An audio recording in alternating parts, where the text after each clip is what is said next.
What is up, everybody? Welcome into the Porch, a Volquest.com baseball podcast presented by the good people over at Spivey King and Spivey LLP. You got a problem, let them find a solution for you. T&N Trial Lawyers, they specialize in criminal defense, family law, and personal injury. Again, if you have a need, you pick up the phone today, a free consultation by dialing 423-245-4185. That is 423-245-4185. We're online at Spivey King and Spivey LLP.com. Got a fun show coming up here over the next 50 minutes or so, 45 to 50 minutes. Zander Sechrist making his return to the Porch. Going to talk to Zander for about 30 minutes coming up in just a little bit. We check in on kind of what's going on with him right now. He has been back and forth, between minor and big league camps. He's pitched in a couple of big league spring training games. Got the win last Saturday, I believe. So, awesome stuff. I was talking with him, and I open up the MLB app, and I go and find the game that he played in on Saturday, and I go down to the very bottom, and it says Sechrist, win, won. That's really, really cool. So check in with him on what's going on, then, of course, get his thoughts on the first little bit of the season for Tennessee, and he's got a whole lot of thoughts on Liam Doyle and Marcus Phillips and transitioning from non-conference play to Southeastern Conference play, and that's kind of what I'll talk about here to kick off the show. We've given check-ins on the team, and I can go here and I can spend a couple minutes talking about how Dalton Bargo has come back a little bit and surged on, and it says, hey, don't forget about me, guys. I'm still here. I can talk about how Levi Clark is top 6, top 7 in the country in batting average, which is just truly incredible. Actually, I'm going to get that right now. He slid down to number 9. Slid down to number 9 while hitting .488 on the season, which is still incredible. I can talk about Liam Doyle looking like the most absolute dominant pitcher in college baseball right now. But, we've done this song and dance, repeatedly. We're getting into SEC play right now. And, we're going to start to learn a lot about the University of Tennessee. I still think this is a really, really good ball club. I think they've got endless options in the field, so much talent from the junior college ranks on the arms, on the mound, and, from the true freshmen, at the plate. A lot of versatility in the field. I still have some questions about pitching, but we're going to start to kind of figure out who has what role specifically now that Southeastern Conference play is here. And, it's not like you start off with an easy one, right? And there's not many easy ones in SEC play. Florida is really, really good, and they've been dealing with some early season injuries that kind of stinks for them, but it might benefit Tennessee a little bit in that regard. So we're going to talk about the Florida here in just a couple of moments before catching up with Zander Sechrist for the rest of the show. I do want to make mention real quick, still kind of holding steady here with the Alberto Osuna situation. Judge denied his preliminary injunction last Monday. Again, the team has 28 days from that denial to file for a motion of reconsideration. That would be with the same judge. The reason you would do that and not just appeal it would go to the circuit courts, and it would take an awfully long time, and you would essentially lose this season. But if you file for a motion of reconsideration, that goes to the same judge, and you can see maybe he could change his mind. Also, you had Alberto Osuna send a letter to the NCAA. I wrote a story about it, detailing some of the bigger quotes in that letter, and he kind of went scorched earth, and I liked it. It was like, hey, please change your mind. Please make this eligible. You told me to do these things. I did these things, and you have not granted me eligibility. Why would you tell me to do these things? And his biggest thing in that letter was, I uprooted my life. I could not file for a transfer waiver. The university has to file that waiver. So you told me that. You knew I'd have to leave Tampa, where I was eligible to play Division II, which is a conversation in its own right, how you can be eligible for D2 and D3, but not D1, to go to Tennessee, and now you still won't grant me my eligibility? It's not fair. And also, he kind of hit on the NIL opportunities for he and his family that he could be missing out on. So, we'll see what happens. I know there's been a lot of public pressure on social media, former players, current players, political figures, and we'll see what happens. Will Alberto, will his team allow him to speak in the coming days? That's something that I could see happening.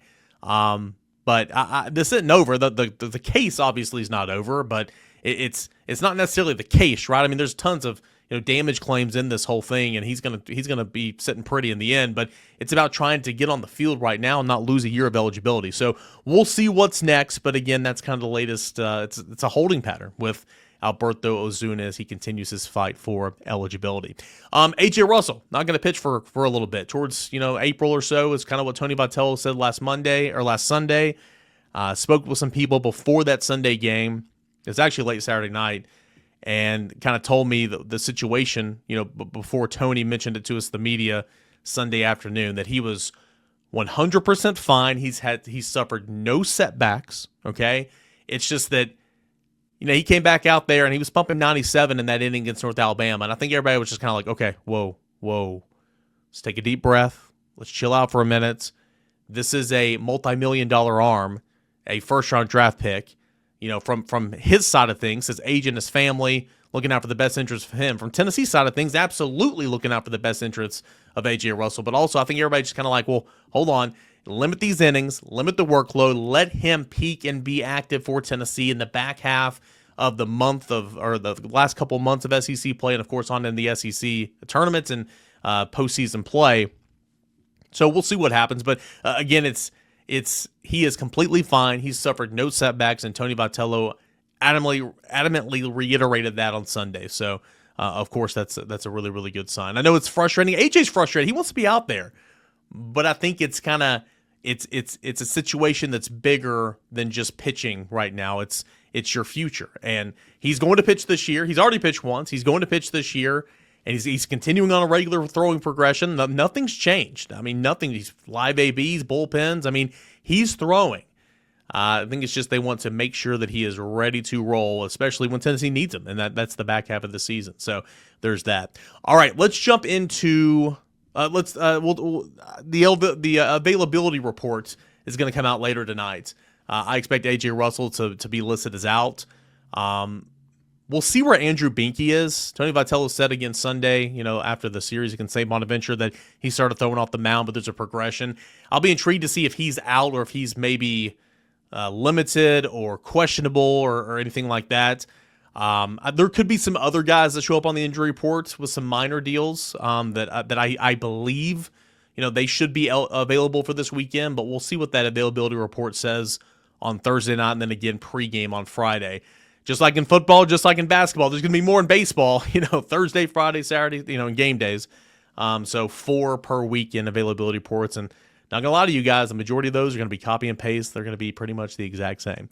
But all right, that's coming out tonight. That's something different. Tonight, availability reports as Tennessee goes on to SEC play. I think around 8 o'clock Eastern. Don't quote me on that, but sometime around that point.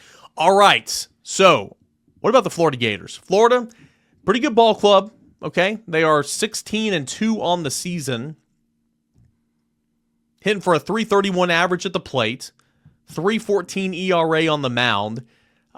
They started the season off, I want to say 11-0. Then they dropped back-to-back decisions, Game 3 against Miami, and then a midweek to UCF on the road, and then they've won every game since then. Florida, perennial College World Series team, 36-30 last year, 13-17. Got hot at the right time, snuck into the field of play for the College World Series on that run to Omaha. But they've been really good this year. But unfortunately for Florida, they've been bit by the injury bug in a massive, massive way. You have 2 of your starting 3-weekend rotation arms who had to miss last week's start. Jake Clemente. He is a guy that really, really talented pitcher. I'll get into more of his stats here in a moment, but he's dealing with a little bit of a back issue. Expected, calling around, and again, this is before the injury report on Thursday night, but I made some phone calls, some people in Gainesville. Expected to be on the roster this weekend and travel. We'll see if he's good enough to go. Maybe that's one of those game time decisions. You also have Pierce Capalla. He pitched against Tennessee last year. Remember, he's like the 6'9" guy, 6'8" guy. He cannot catch a break. He's been injured every single year, and that one I do not believe is going to be available for to pitch against Tennessee this weekend. So we'll see about Jake Clemente. I don't believe you're going to see Pierce Capalla. And then your all-SEC second baseman, Cade Kirkland. Like he's a guy that hadn't played since March 1st either. Dealing with a bit of a shoulder thing. Again, like Clemente, I believe that Curlin is going to be available and will travel with Florida this weekend, I think he's very much day to day. But they've been without him for about 2 weeks now, since March the 1st, the last time Cade Curlin played for Florida. So some big time injuries so far, in this season for Florida, but still, they're humming along at 16-2. Friday night's pitching matchup is going to be incredible. Liam Doyle, 3-0, .44 ERA, and Liam Peterson, 4-0, .86 ERA. Tennessee's going to go with the 1-2 punch of Doyle on Friday, Phillips on Saturday, and then TBA on Sunday. I think you should start Tegan Kuhns, follow him with Brandon Arvidsson, get Loy in there at some point. Obviously, if you don't need Snead games 1 and 2, let Snead pitch 4 or 5 innings on Sunday. But again, if you're trying to win a series, pitch Snead in one of those games. We'll see what happens. Oftentimes it's TBA, but you kind of know, you know who's going to be pitching. I'll talk to Zander about this here in a moment. So far this year on Sundays, it very much is TBA, but I would go with the freshman Tegan Kuhns. Didn't pitch in the midweek. I'd see if he could start and throw a couple innings. That's what I would do. But nonetheless, Liam Peterson, the battle of the Liams for Florida, been fantastic. Very up and down a season ago. Really struggled in the postseason, though. Finished 3-6 the record, 6.43 ERA, but he's been fantastic this year. And he was a guy last year to where if he hit a guy or walked a guy or gave up a big hit, that would kind of stick with him, and that's kind of when things snowball for him. But so far, he's been great. Won all 4 of his starts this year, surrendered only 2 runs off 12 hits, 21 innings pitched, 34 strikeouts, and 6 walks. Liam Peterson is pitching out of his mind right now. He'll pitch on Friday night against Tennessee. Again, I mentioned Jake Clemente, expected to be, pending the availability report tonight, expected to be on the roster and kind of day-to-day, okay? If he is available to pitch, it would be Game 3, because Florida's going to pitch Aiden King in day 2. More on him in a moment. But Clemente started the season off as the number 2 guy, and of course before injury. 1-0, 3.86 ERA, 14 innings pitched, 21 strikeouts, 6 walks. Opponents are hitting just 128 against him. One of the better relievers for Florida last year, especially in the postseason, but started to get stretched out a little bit in the Cape Cod League last summer. Mid-90s fastball, low 80s slider, low 80s changeup. A lot of versatility in that arm. So that's Jake Clemente. And then I mentioned, Kapala, who's going to be out, so I'm not even going to really talk about him. The guy that's going to start on Saturday that we know of is a freshman that is really, really good. Righty, Aiden King. So far out of the bullpen, 3-0 record, or on the year, I guess. 3-0 record, 6 appearances, .55 ERA, 16 1/3 innings pitched. Opponents are hitting just 155 against the rookie, 20 strikeouts, only 2 walks. Those numbers are really, really good. 6 appearances, 3-0 is the record, .55 ERA, 1 start. That was last week, filling in again because Jake Clemente and Pierce Kapala, both of those guys have been, missed their starts last week. Aiden King, the freshman bullpen ace, stepped up and started. And all he did was he went 6 innings, 2 hits, no runs, 8 strikeouts, 1 walk against Harvard. Really, really high on this guy is the Florida coaching staff, and he's kind of coming in with some confidence. However, this will be his first SEC start. This will be his first start, I would imagine, on the road, and it's going to be a tough place to pitch. So Aiden King is the guy that will get the ball for the Gators in Game 2. Potentially in Game 3, if it's not Jake Clemente, who's day-to-day right now, it could be sophomore right-hander Matthew Jenkins. He got the start last week, got torched. 0-1, 7.45 ERA. He's made 2 starts, one last week against Harvard, 5 appearances on the year. So he's a guy that could start. And then there's some really good bullpen options as well. Jackson Barberi, 0.96 ERA, 6 appearances. Frank Menendez, lefty, 5 appearances, 1.29 ERA. Righty Alex Philpott, 6 appearances, 2.16 ERA, 2 saves, and so on and so forth. So again, this is a versatile pitching staff for Florida, and a staff that's going to look to try to silence Tennessee as much as it can. But nonetheless, I like Tennessee's in any matchup pitcher to hitter. Let's look at the offense for Florida real quick. I mean, this team swings them with the best in the country, right? I mean, batting average 331, that's 16th nationally. 29 homers, that's tied for 15th nationally. 31 stolen bases on 34 attempts. I will mention outside of the stolen bases, Tennessee's hitting for a higher average and has obviously hit more home runs. All but catcher Luke Heyman, who's in the everyday lineup, has stolen at least 2 or at least 3 bags on the season. So nobody steals a ton, but they all steal a little. So again, this is going to be a challenge for Tennessee's pitchers and catchers this weekend, trying to control the run game, no doubt. Utility man Brody Done. He homered against Tennessee last year in the Swamp, if you remember. Leading the way for the Gators, 404 average, 8 homers, 57 at-bats. He's primarily the DH. He can catch a little bit, can play first base a little bit. He's driven in 16 runs. That's tied for third on the squad. He's walked 11 times.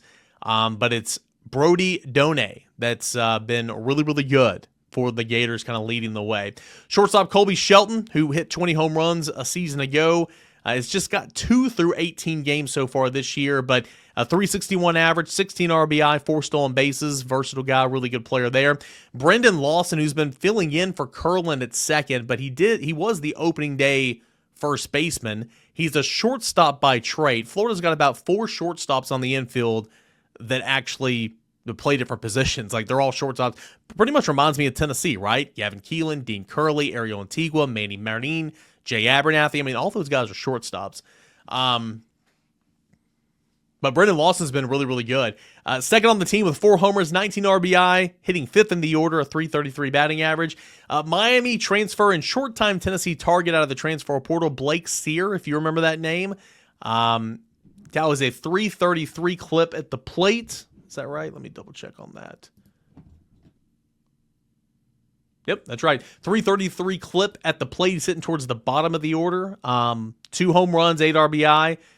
Bobby Bozer, transfer from South Florida, has been phenomenal. Hit second in the order, started every game at third base, and he's got a team-high 25 ribbies with 7 homers and 9 walks. So again, talent up and down the roster, even some guys who are underproducing so far, right? Like, I don't want to say Curlin is underproducing because he was hitting 353 with 3 homers and 13 ribbies before his injury. But we'll see again if he can play this weekend. But, preseason All-SEC catcher Luke Heyman struggled so far this season, only 267 at the plate, 2 homers, 9 RBI. And there's another one that I was going to highlight, but I missed. It's the center fielder. It is the opening day center fielder, Kyle Jones, who transferred from Stetson, I can't even read my own writing. Transferred from Stetson, and he's been out a little bit as well, trying to make a diving catch. Kind of hurt his shoulder earlier in the season. So that's a look at Florida. Again, this is not the most dangerous Florida team that's come to Tennessee or Tennessee's traveled down to Gainesville with, but a talented Florida team, obviously, nonetheless. Really, really talented. Versatility on the arms or on the mound, and some pop in the order, no doubt. But again, I like Tennessee against anybody right now. There are some questions I have about Tennessee's pitching. We're going to find out a lot of those answers. Not all of them. We're going to find out some answers this weekend because it is a new season, a complete new season for Tennessee in SEC play, and that's super, super exciting. It's going to be started over there at Lindsey Nelson Stadium this weekend. We got former Tennessee pitcher and a hero of the postseason play for the Volunteers in the 2024 National Championship season.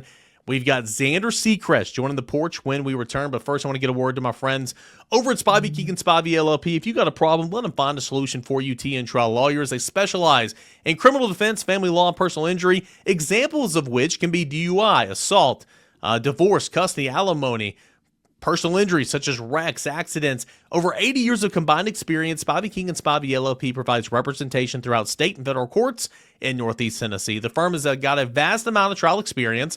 This practice has been in place for 43 years, with this specific partnership forming in 2012, while also having partners who are energized for today's modern legal demands. Practicing primarily in Northeast Tennessee, the Tri-Cities of Sullivan County, as well as Hawkins County, Washington County, and surrounding areas. The firm has won multiple awards who have attorneys who've been rated by super lawyers with Mid-South real trial experience. Whether you have been injured in a car accident, need help with a divorce, help with custody of your children, or have been accused of a crime, Spivey King and Spivey LLP can help you. You'll see him in person at 142 Cherokee Street, Kingsport, Tennessee. Dial this phone number for a free consultation, 423-245-4185, 423-245-4185, or You can visit them online at SpiveyKingandSpiveyLLP.com. You got a problem? Let them find a solution for you. That's Spivey, King and Spivey, LLP. Look who it is. Zander Sechrist back on the porch. Busiest man in the state of Florida with spring training. Zander, what's been going on the last couple of weeks? I know you're down there throwing a baseball and trying to make a team, right? Yeah, you're trying to make the big league roster here. No, I'm just kidding. Just trying to get started a little bit. Actually, I just threw on. It was 2 days ago. What's 2 days ago? Saturday, right? Yeah. Saturday, I threw the ninth inning against the Red Sox, and we were tied. And I fortunately got the win in like my first professional outing. And the pitching coach was sitting next to me, just talking to me about when's the last time you've been in the game, and literally the last time I've been in a uniformed people in attendance was literally game 3 of the national championship. So it's been months since I've been in a game setting, and he said it looked like I didn't miss a beat, and I'll take that as a compliment. But it was good to get out there. A clean inning, even though I gave up a hit, it was a clean inning. I got 1 strikeout, and fortunately we walked it off in the bottom of the ninth, so I'm in the win column there. That's awesome, man. Well, congrats on that. Your first professional win. What's the next, little bit for you look like? I know it's spring training right now. How many innings per week are they trying to get for you right now? I know that probably changes. Kind of what's your workload right now? It fluctuates, I feel like, week to week. They're trying to build me up, but I'm also throwing in the big league games sometimes. I've attended 7 total big league spring training games, so that was my first time throwing. So like I said, it fluctuates. It's not going to be 100% every time like that I suit up I'm going to throw or not. It just depends on what their pitchers and pitch counts are. So I just kind of fill the role of whenever they need in a relief role, obviously, but it's kind of hard to say what I'm going to do just yet because of how everything fluctuates week to week. Like this week, I don't know if I'll throw live in the major league game or on the minor league side just yet. So like I said, it just fluctuates, and I'm trying my best to, ride it out. It's literally like this. So yeah. I'm trying my best here. But I mean, this is the dream, right? I mean, just getting the opportunity, and I'm intrigued to see kind of where your season's going to be. Where, dude, enlighten me and enlighten everybody listening right now. Where are the farm systems for where are they located throughout the country for the Twins? So the Twins farm system is kind of neat. The low A squad is right here in Fort Myers. We literally the spring training field that the Twins play on is the low A stadium. High A is in Cedar Rapids, Iowa, which is near kind of Omaha. So everybody's like Midwest is kind of different. I've experienced the Midwest quite a few times, so it's pretty good. Yeah. And then Double A is in Wichita, Kansas, and then Triple A is in St. Paul, so right next to the big league squad, and then obviously the big league squad is in Indianapolis. A lot of Midwest teams out there, so that's cool. Well, can't wait to see where you're going to be placed, and certainly follow your first professional season, I guess. One more question. Again, I know you don't know, but I'm going to ask it anyway. When you get placed, do you think you're going to be in a starter role or coming out of the pen? I haven't actually talked to one of our coordinators down here. I'm not built up just yet to start, so I'll probably be like a middle relief guy at the beginning of the year, but I'll be built up to where I could maybe start either before the All-Star break or kind of just after the All-Star break. So it'll be a little fluctuated role. It'll kind of flash me back to like freshman year a little bit. Just get innings when you can. Yeah. But I know the minor leagues are a little different than college baseball and all that. But well, I was gonna say, what we'll see what's in store, obviously, and it's a little bit. It's not the exact same, but when you go to these minor league towns, especially when you're on the road or even in the home venue wherever you're at, it's a unique little fan base that's going to be there. Like they're going to get rowdy, they're going to drink beer. It's going to be fun because that's baseball in that town. I mean, it's a little bit different with the Smokies nearby here in Knoxville because it's such a big area, but I think it'll be, it's not going to be like playing at Lindsey Nelson, but I think it'll be a neat energy, and I can't wait to hear all about it. Yeah, it's definitely different. College and minor leagues are definitely different.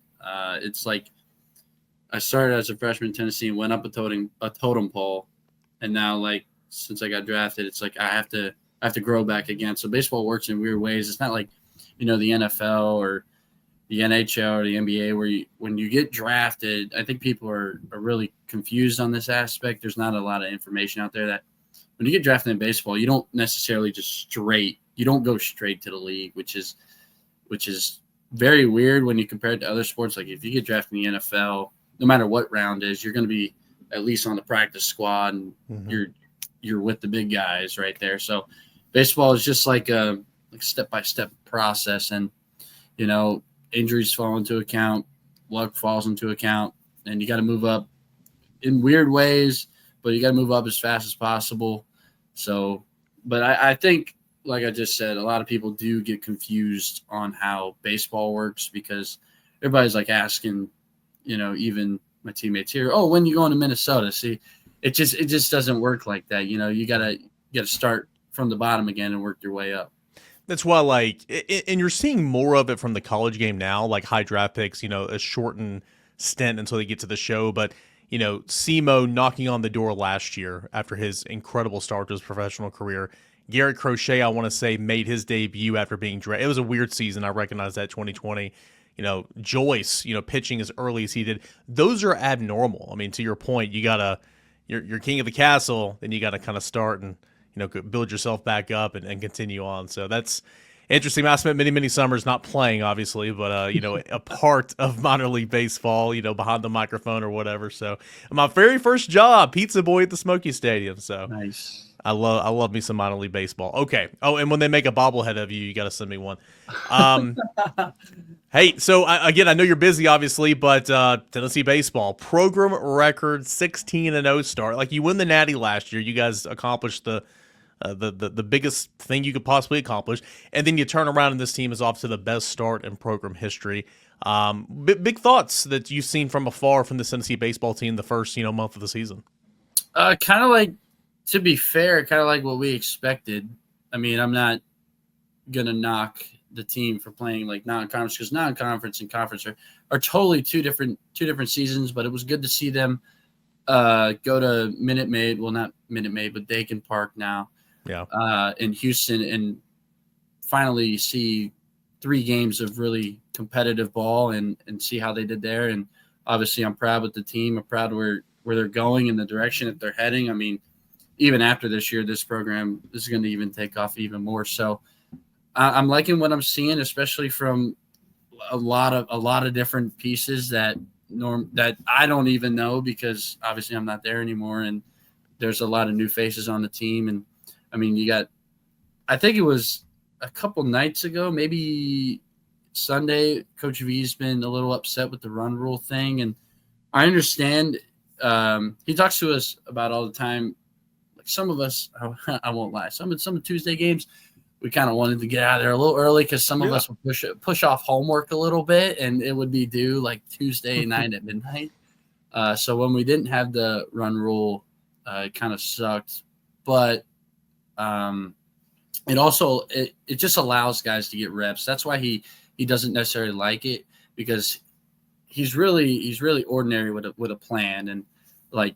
If the game gets out of hand, he'll want to put guys in that normally don't pitch on a weekend or have not pitched necessarily a lot on a Tuesday or something like that. He just wants to get them repetitions because the more repetitions you get, the better player, the better person you'll become.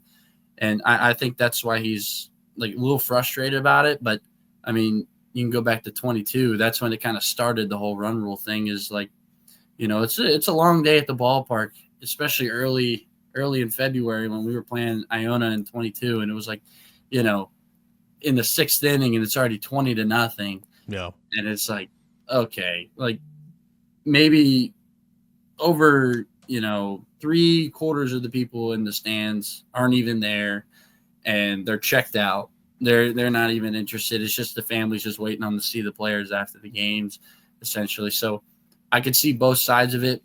But I do support his opinion of like wanting to get guys repetitions because that's how you build a culture and that's how you get a better team. Did you see the video that Tennessee baseball put out the other night of I think it was Blake Grimmer walk-off grand slam and like he's in the left-handed batter's box. the shots from the third base dugout essentially, and you're seeing the swing, and then Tony's in the background. He's like, he's so mad. It's so funny because again, for those reasons you pointed out, he wants to get everybody involved. It was so funny when I saw that video. Yeah, I think he did it kind of again when I think was it Manny that hit another one. He kind of Manny. He kind of looked to his right. He didn't show a lot of emotion there, but you could tell he was a little upset. I mean, trust me, people get a little bit confused. He's not upset because Manny hit a homer. He's not upset because he's doing his job at the plate. He's just upset that he's trying to get guys in, especially, not guys that were, the best 9 at the beginning of the fall or during the fall or at the beginning of the spring. He just wants them, like I said, to get repetitions, and that's what makes a better ball club all around. Yeah. I mean, he's losing sleep overnight because he's trying to get Bryson Thacker in the game, and he just can't because there's a run rule, and I get it. I get it. So I'm sure you heard about the no-hitter, 9th no-hitter in program history, 4th combined no-hitter, first no-hitter for Tennessee pitching since 2002. It was Liam Doyle, who was just magnificent, then to Tanner Franklin, Brandon Arvinson, Braden May, who made his first career appearance in a no-hitter, and then it was Michael Sharman. Have you ever been a part of a no-hitter at any level? And, I mean, just how cool is that Tennessee, did something that isn't supposed to happen in baseball? I know it happens every now and again, and it happens more now than it used to, but that's not supposed to happen. I've been a part of many actually at Tennessee where we have a no-hitter about the 6th or 7th. And then, like I said, we're getting guys trying to get work. And then unfortunately there's a base hit involved. But I think the funny story is, and only pitchers would know this on Tennessee, is that, so we have these on the hunt shirts. You can't buy them. You can't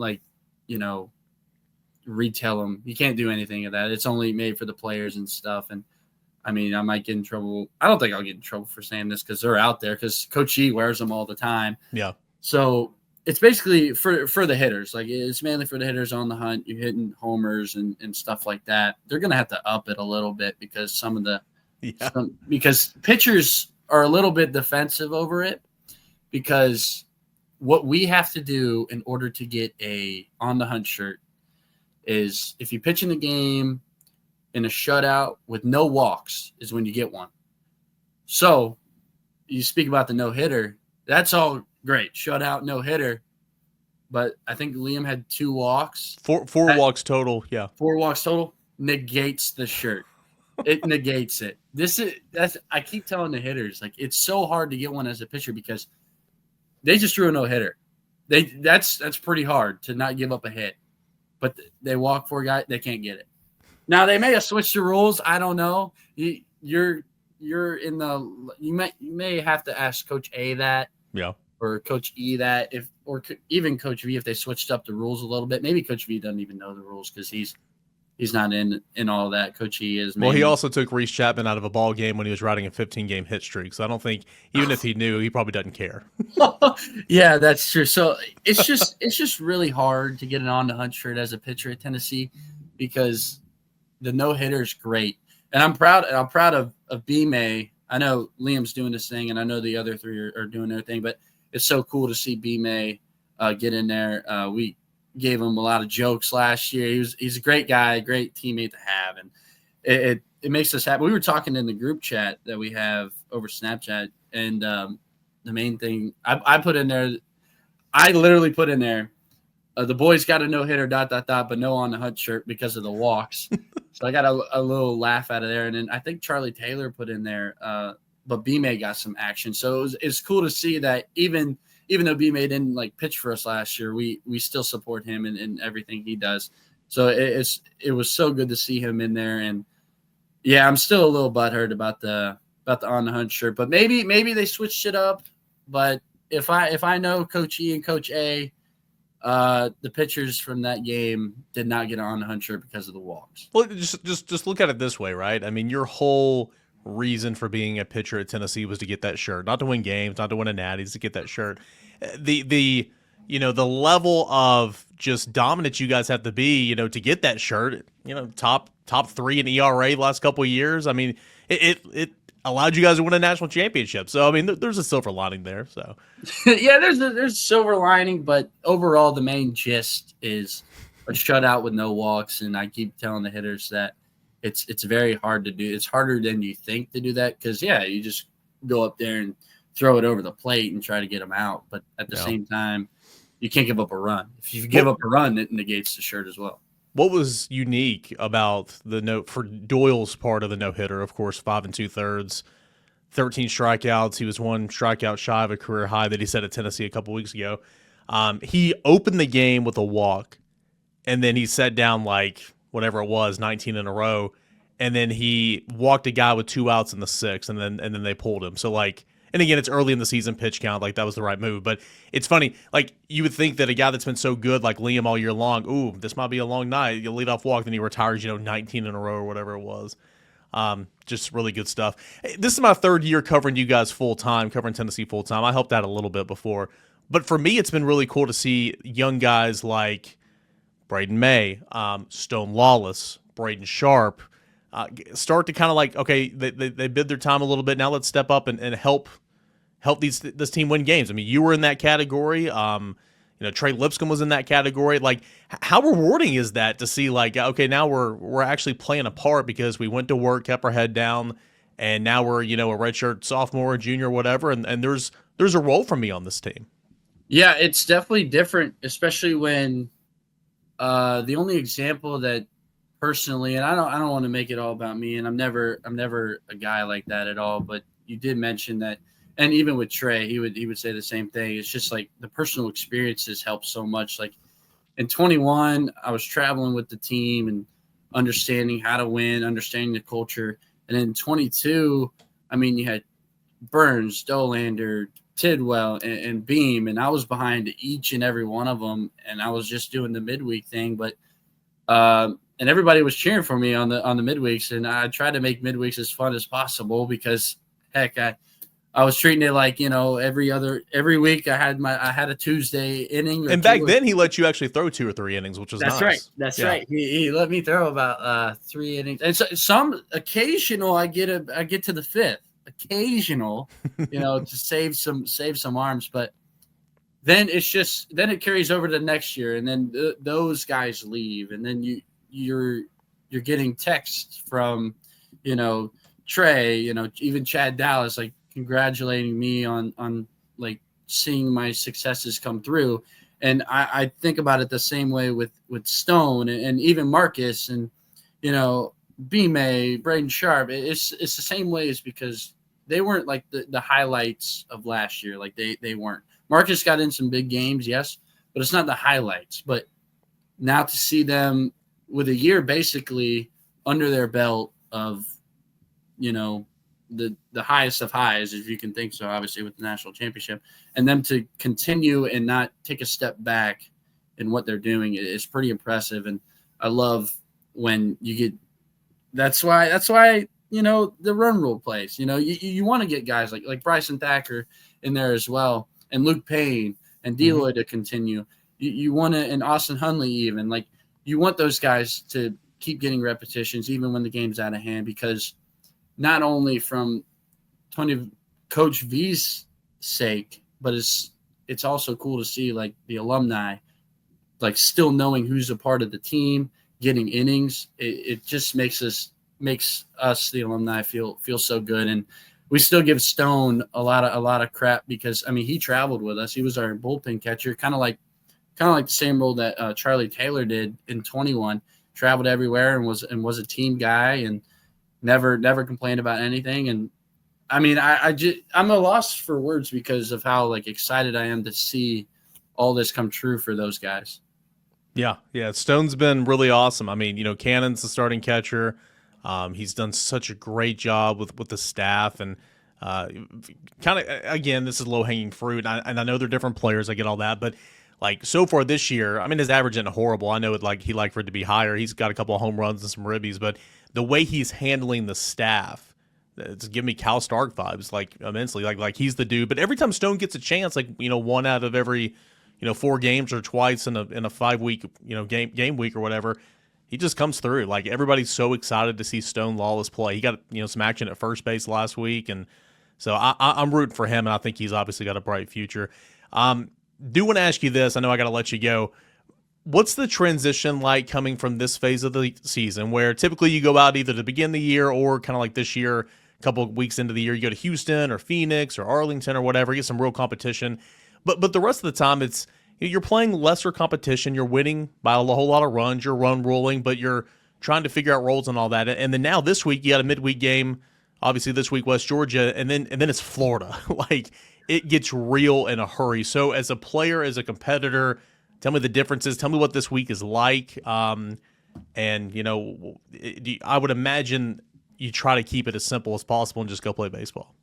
Yeah, well, this week for me, if I was on Tennessee, I'd be worried about my 23rd birthday, which is March 14th on a Friday. So that's what I would be worried about. What am I going to do Friday night? But no, and it actually brings up something interesting because as we saw them go to Houston, grade 3 games, swept that. But then they come back home for a Tuesday game against Radford. And trust me, it doesn't matter. Baseball is so weird. Like, you never probably heard of Radford. Most of the people probably never heard of Radford. And all of a sudden, they're up 9-5 at one point, I think, in a random Tuesday game. And it's like that kind of lull. After a big weekend, there's always a little bit of a lull on a Tuesday. Yeah. And trust me, we had that against Tennessee Tech, Lipscomb. Yes. I mean, it happens to the best of us. And I think it was good to see the team come together and just battle through, just grind out the midweek game, because normally if we have a weekend series against Radford, it'll be like kind of the same deal against St. Bonaventure. But it's kind of that lull, and every team's going to have it after a big weekend. It's always interesting what's going to happen in the midweek because of the high emotional wins, the high emotional competition that it was, to now coming back home and you're facing a lesser opponent. Now all of a sudden you're like, oh, we should just roll over. We'll be fine no matter who we put out there. But then all of a sudden you're in a dogfight when you're down 9-5 at one point in the game. So, and it gets scary in that dugout when you look up at the scoreboard and you're looking across the field to Radford, out of all people, and all teams in the country, and you're losing. So I think it's interesting. I expect them to take care of business against West Georgia, and it'll be interesting against Florida, because Florida's kind of new too without CAG, so they're working things out over there too. And I think this is the first time in a long time that Tennessee opens up at home. Because last year it was Alabama. The year before that it was Missouri. Yeah, we never, and the year before I think it was Georgia, maybe. Yeah, I've never opened up an SEC series at home, so I know V is fired up about that, but I know he would be even more fired up to go on the road somewhere, and that's where you find out what your team truly is, because it's easy to win at home, but it's even harder to win on the road. And no matter what SEC opponent is, it's just hard to win on the road. I mean, we got swept by Missouri, and Missouri finished not so good in the conference that year. So, I'm just interested to see, and obviously this weekend should be good. Can't look over West Georgia, take care of business there, and let's see what happens with Florida, and then we'll worry about Tuesday. But never look over Tuesdays. I'm telling you that right now. It's you can't look them over. They could have a Zander Sechrist out there throwing at you, man. I mean, I know. Have they? I don't think they've had an established midweek starter, have they? No. It's been all hands on deck, one inning apiece. I think there's been a number of different starters for the 4 or 5 midweeks they've had already. And they're doing the same thing for Sundays. They don't have an established Sunday guy yet, but Tanner looked good. Tanner looked good last Sunday. Mm-hmm. But he opened it, didn't he? He opened it, and clearly he's not. I mean, in case SEC tournament regional, if you need that, you have that experience. But I mean, that's obviously not his role. AJ, of course, is still coming back a little bit. He pitched a couple weeks ago. Tony said, I'm sure you saw. Tony said that they're all kind of taking a deep breath. He's fine, no setbacks. But I mean, that is a very expensive arm, and so they're trying to get him for the back half of the season, which makes sense. So until AJ kind of comes around, I think it's going to be kind of bullpen, Brandon Arvinson and Tegan Coons on Sunday, would be my guess normally. But, in typical Tony V fashion, it's a Chase Burns and a Chase Dolander and a TBA or whoever. It's a Stamos, Beam, and then TBA, right? And then Zander for the last, month of the year. So TBA. Yeah. Snead could get Snead's probably going to be more of like piggyback from Doyle because that would be, left, right. I wouldn't be surprised if Deloy maybe got a start, like a random start in the SEC series. I mean, that guy's got experience too. They've already shown they're going to use the crap out of him out of the bullpen, and I figured he's like a Kirby. He's going to be the next Kirby anyway. He's done a good job of changing his body. He's physically looks a lot bigger than he did a season ago. Tanner Franklin's the one that's been piggybacking Liam Doyle, and gosh, man, he hit 102 I want to say twice in Houston. He is a hard throwing righty, and that way you can bring Snead in behind Marcus Phillips or hold Snead for an extended piggyback on Sunday, or have Snead come in and just like in Texas, have Snead come in and close Friday night and then throw him again on. I mean, it's an embarrassment of riches, man. You guys, even when you were there, they still have it now. It's just so many different options. Yeah, you can also bring Deloy in after Marcus if you wanted to, just for like a inning 1.2 kind of bridge there, and then go to Snead for the last 3 if you need. But yeah, there's just I'm looking at all the pitchers right now. I got their stats pulled up. I mean, there's just a slew of guys that you can just throw out there, and good word. You'll be just fine. And I see. Banky was sore, wasn't he? He's been sore. Tony said he's starting to throw off the mound a little bit, but they're slow playing him. I think he's only had one appearance. Yeah, one appearance. Okay, because there was really nothing that mentioned about Banky, and then I was wondering about 2 weeks in where he didn't throw. So Banky would also be a neat little option there behind Marcus. You talk about polar opposites, that'd be yeah, that would be. That'd be if you were to start like a Deloy on a Sunday. Yeah. And you had it at a TBA, but you told Deloy probably, the day before, and they go. How many of those TBAs did you know you were starting? I know at least one time you didn't know because you were like, "Will you ask him for me?" Yeah, I just because sometimes he kind of puts it out there. Like most of the time, I find out via Twitter when they put the game preview out there. Yeah, that's how I found out on Tuesdays, most likely. But I would say probably about half of the TBAs. I mean, there's a gamesmanship there. I recognize that. I don't want to give it away, want to hold some things. We in the media, we know a lot of times, not all the time, a lot of times we have a good idea what's going on, got to ask the question. So, I get it. But there was that one time, I remember you and Kirby were doing your thing. It was after a Tuesday. I said, "Hey, are you pitching on Sunday?" You're like, "I don't know. Why don't you ask him for me?" Just ask him for me if you don't mind. But, yeah, I think it's I don't know how V does it because he normally doesn't want to be the first guy to give the starters. He kind of waits. And then there's this random weekend where I don't know who it was last year, but it went their Friday guy, TBA, and then we put out we went Stamos, Beam, and TBA. I thought you couldn't do 2 TBAs. There might have been a situation last year when that happened. I remember 2023 when y'all were going to Arkansas. I remember for a fact because they did Friday Night Guy, TBA, and Tony was like, "Well, I'm gonna, I guess whoever it was it Doe or Burns or whoever it was, I'm Lindsay, gonna." I think It was Lindsay. It's gonna be Lindsay and TBA for us. I mean, why should I do any different? TBA and Doe or TBA and Beam, it's I mean, you have Beam and Doelander. They're gonna pitch, but it's I'm just gonna mimic whatever the other team's doing, which is. Again, gamesmanship. All right, I'll let you go, man. I know you're busy. Hey, 30 minutes. Great stuff. And congratulations on your first professional win, man. Can't wait to hear all about it. Can't wait to see where you're placed here. I guess, just 2 more weeks left of spring ball? 2 ends the 27th. Well, opening day is 27th. So, 2 weeks. 2 weeks. Cool. Well, looking forward to hearing all about it, man. Zander, thanks so much, dude, as always. Thank you so much for having me. Wasn't that great? Fantastic stuff there from Zander Sechrist, a guy that is literally living his dream right now, bussing all around the state of Florida, pitching some for the big league club, but of course spring training, and I'm excited to see kind of where he's going to be assigned to begin his to continue his minor league career in the Minnesota Twins organization. So great stuff there. We'll catch up with Charlie Taylor next week, and really, really do appreciate their insights they bring to the porch each and every week. Right here at Volquest.com. SEC play is here. It is Tennessee. It is Florida. Weather looking a little risque for Saturday. Again, it's always a moving target, right? There's new information, with weather, especially in East Tennessee. I will work and I'll find up to the hour information on the weather if there's any plans. I've mentioned on the board a couple times this week. If they do a doubleheader, they can Saturday. If they do a doubleheader, likely for Sunday more than Friday.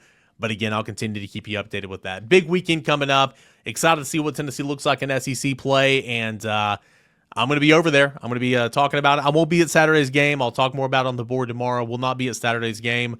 But Matt Ray will have you covered with their 4 takes. And Brent will be around to hang out and talk to you guys in the game thread as well. But we're going to have all the coverage for you right here at Volquest.com. 4 takes, what Tony Vitello says, how it happened. I'll have my 3-2-1 on Monday. We got you covered, man. It's a new season. I'm jacked. I'm pumped up. Let's get going, baby. SEC play. Excited to see some good baseball at Lindsey Nelson Stadium this weekend. Appreciate you guys and appreciate Spivey King and Spivey LLP for being a part of the show. You got a problem? Let them find a solution for you. TN Trial Lawyers. This has been the Porch of Volquest.com Baseball Podcast.